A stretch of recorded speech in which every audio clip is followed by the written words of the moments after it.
Здравствуйте, ребята! Я ваш педагог дополнительного образования по настольному теннису Ахетов Аманжол Салимулы. Сегодняшняя тема – выполнение подрезки в настольном теннисе. Цели занятия – развивать физические качества, реакцию, ловкость, координацию, выносливость, воспитывать силу воли.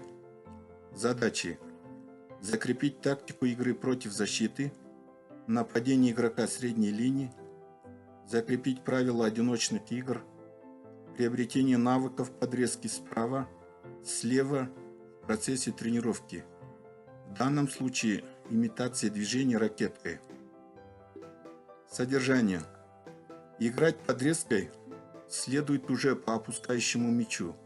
Объясняется это тем, что мяч находится максимальное количество времени в полете и уже успевает потерять свое вращение. Это облегчает игру. Классическая защитная школа игры подрезкой практикует игру даже ниже уровня стола. Как правило, в современном настольном теннисе подрезкой справа играет в средней зоне стола, когда невозможно сделать начало атаки через топ-спин, и нашей задачей становится сковать действие и передвижение противника, в то же время создать на следующем мяче возможность для атаки. Подрезка справа является базовым элементом защиты в настольном теннисе. Основными задачами подрезки являются сдержание атаки и давление со стороны противника, сковывание его движения, тактический разброс по столу и создание возможности для собственной атаки топ-спином. Подрезка выполняется как по защитным и так по атакующим ударам противника. Накат, топ-спин. Как тренировать подрезку справа в настольном теннисе? Перечислим основные упражнения для отработки на уроках настольного тенниса подрезки справа. Имитация подрезки справа у стола. Акцент делается на перемещении у стола и на правильность выполнения элемента.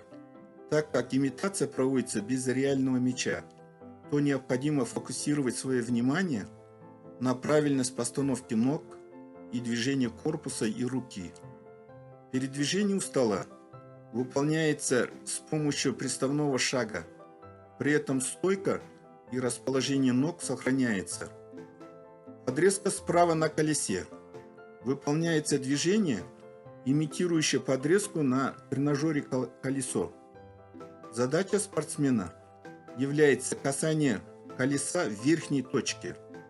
Достоинством тренажера колесо является необходимость касаться колеса, так как колесо расположено на необходимом уровне взятия мяча.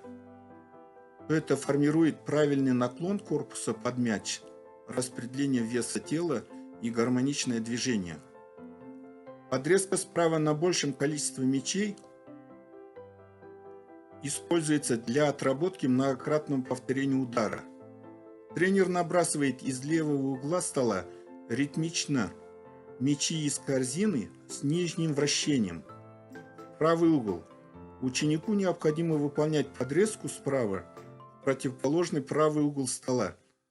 Тут могут быть различные вариации, когда ученику необходимо играть не только в правый угол подрезкой, а, например, играть один мяч в центр, другой в правый угол. Первый мяч близко к сетке, второй в угол. Первый мяч играется из правого угла, второй из центра. Первый мяч играется подрезкой справа в средней зоне стола, второй в дальней. Экспериментируйте в различных упражнениях с большим количеством мячей при отработке элемента. Это дает очень быстрый рост. Домашнее задание. Имитация подрезки справа-слева у стола. Данные видео и материал добавлю в WhatsApp чате и Instagram. Оставайтесь дома, берегите себя и близких.